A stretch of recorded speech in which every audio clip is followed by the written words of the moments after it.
तो हेलो प्यारे प्यारे बच्चों, आप सभी का स्वागत है आज के इस नए वीडियो में नए टॉपिक के साथ। बच्चों आज के वीडियो बड़ा इंपॉर्टेंट होने वाला है।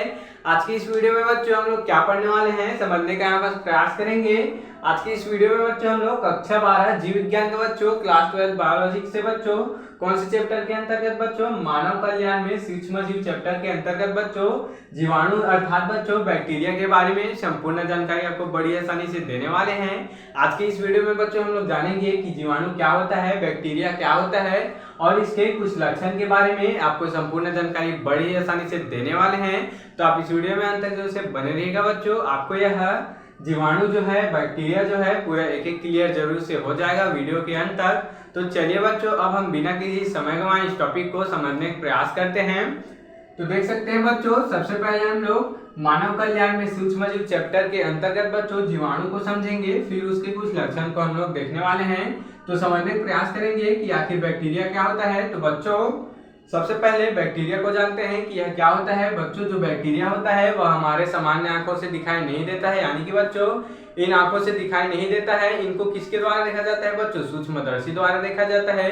ऐसी ही आंखों से इसको नहीं देखा जा सकता है, इसको सूक्ष्मदर्शी द्वारा ही देखा जाता है। तो बच्चों यह अत्यंत छोटे होते हैं, बहुत छोटे होते हैं, इस कारण इनको आंख द्वारा देखा नहीं जाता है, सूक्ष्मदर्शी के द्वारा उसको देखा जाता है। तो बच्चों अब हम जीवाणु को समझते हैं कि यह क्या होता है, बैक्टीरिया क्या होता है। तो देखेंगे बच्चों यहाँ पर जीवाणु एक कोशिकीय अति सूक्ष्म जीव होते हैं। तो समझेंगे यहाँ पर क्या बोला गया बच्चों, जो जीवाणु होता है जो बैक्टीरिया होता है वह एक कोशिकीय यानी कि बच्चों एक कोशिका वाले एक कोशिकीय अति सूक्ष्म जीव होते हैं। जैसे कि बच्चों अभी हमने बताया कि यह अति सूक्ष्म जीव ये बहुत ही छोटे होते हैं ये जीवाणु, इस कारण इनको आंख द्वारा खुले आंख द्वारा नहीं देखा जा सकता है, इसको सूक्ष्मदर्शी द्वारा ही देखा जा सकता है। क्या होता है, यह अति सूक्ष्म जीव होते हैं।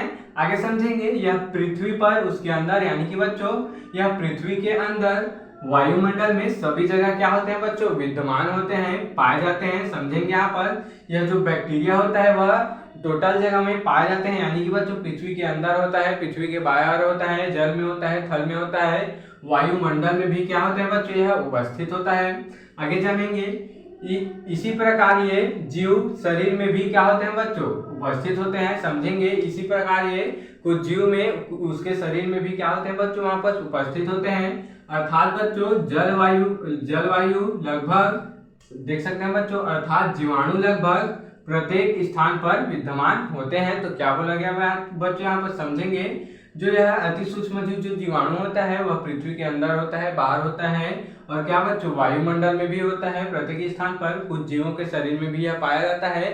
अर्थात बच्चों बोले तो यह जो बैक्टीरिया है वह प्रत्येक स्थान पर पाए जाते हैं। तो बच्चों इस प्रकार से हमने जीवाणु को तो समझ लिए हैं। अब हम इसके लक्षण को देखते हैं कि जीवाणु किस प्रकार से दिखाई देते हैं, इनमें क्या क्या लक्षणें होती है।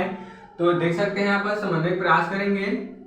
जीवाणु अत्यंत सरल एवं एक कोशिकीय सूक्ष्म जीव होते हैं। जैसे कि बच्चों पहले ही लाइन में हमने बताया कि यह क्या होते हैं बच्चों अत्यंत सरल होते हैं, यानी कि बच्चों यह एक कोशिकीय अति सूक्ष्म जीव होते हैं, बहुत ही नग्न होते हैं, बहुत ही छोटे होते हैं, यह दिखाई नहीं देते हैं, सामान्य आंखों से देख सकते हैं बच्चों सूक्ष्म जीव होते हैं। आगे समझेंगे जीवाणु जल थल वायु सभी स्थानों पर क्या होते हैं बच्चों पाए जाते हैं। जैसा कि बच्चों अभी हमने बताया यह जो जीवाणु होते हैं जल में उपस्थित होते हैं, थल में जमीन में उपस्थित होते हैं, वायु में सभी स्थान पर उपस्थित होते हैं। आगे जानेंगे बच्चों जीवाणु मृतोपजीवी या फिर परजीवी होते हैं। अब क्या बोला गया यहाँ पर समझने का प्रयास करेंगे बच्चों। यह जो जीवाणु है बैक्टीरिया है वह मृतोपजीवी या फिर परजीवी होते हैं, यानी कि बच्चों यह अपना भोजन स्वयं नहीं बनाते हैं, यह अपने भोजन के लिए दूसरे जीव पर या फिर पादप पर क्या होते हैं बच्चों निर्भर होते हैं। जिस प्रकार से बच्चों अगर कोई जीव मृत हो जाता है और वह कहीं होता है, कहीं पर मृत पड़ा होता है, तो क्या होता है बच्चों यह जो सूक्ष्म जीवाणु होता है, यह जो बैक्टीरिया होता है वह उसमें पहुंच जाता है और उसको छोटे छोटे जटिल कार्बनिक पदार्थ को छोटे छोटे सरल कार्बनिक पदार्थ में बदल देते हैं और अपना भोजन के रूप में क्या कर लेते हैं बच्चों वहाँ पर ग्रहण कर लेते हैं। तो इस प्रकार से अपने भोजन को बनाते हैं। यह बैक्टीरिया स्वयं भोजन नहीं बना पाते हैं, दूसरे से क्या करते हैं बच्चों अपना भोजन ग्रहण करते हैं। देख सकते हैं उसी को बोला गया है जीवाणु मृतोपजीवी होते हैं या फिर क्या होते हैं बच्चों यहाँ पर परजीवी होते हैं, यानी कि दूसरों पर अपने भोजन के लिए निर्भर रहते हैं। कोशिका की संरचना क्या होती है बच्चों? सरल होती है। जो जीवाणु की जो कोशिका की संरचना होती है वह अत्यंत सरल होती है बच्चों। आगे जानेंगे, जीवाणु अकेले व समूह में होते हैं। समझेंगे बच्चों, जो जीवाणु होते हैं, बैक्टीरिया होते हैं, वह अकेले भी हो सकते हैं और समूह में, यानी कि एक अकेला जीवाणु भी हो सकता है और समूह में भी यहाँ पर उपस्थित हो सकते हैं।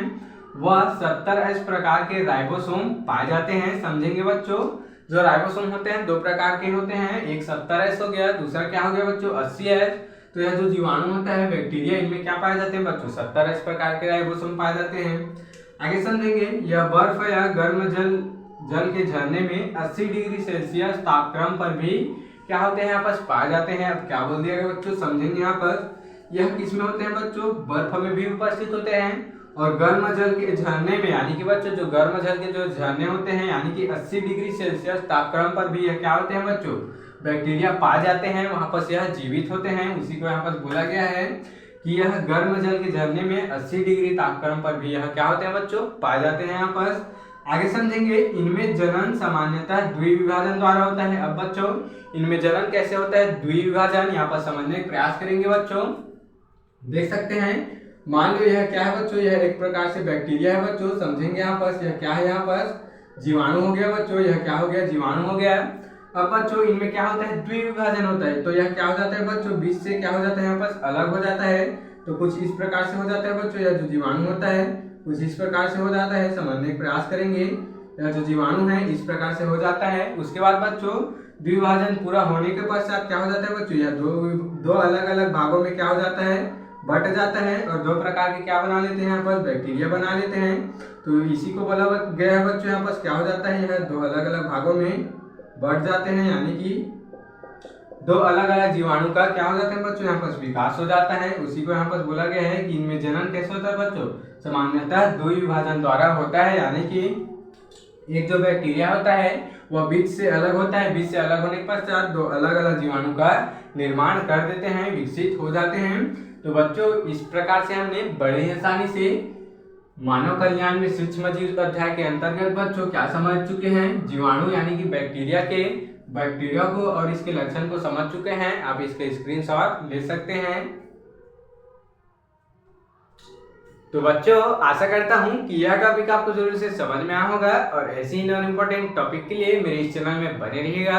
अगर आप इस चैनल में नए हो तो इसको सब्सक्राइब करके बेल वाले आइकन को दबाकर प्रेस कर लीजिएगा बच्चों, ताकि आपको मेरी ऐसी ही अच्छी इंपॉर्टेंट वीडियो सबसे पहले आप तक ही पहुंचती रहे बच्चों और आप 12th बायोलॉजी में अच्छे से अच्छे अंक ला पाए। तो चलिए बच्चों, फिर मिलते हैं किसी नेक्स्ट वीडियो में नए टॉपिक के साथ। तब तक के लिए जय हिंद, जय भारत।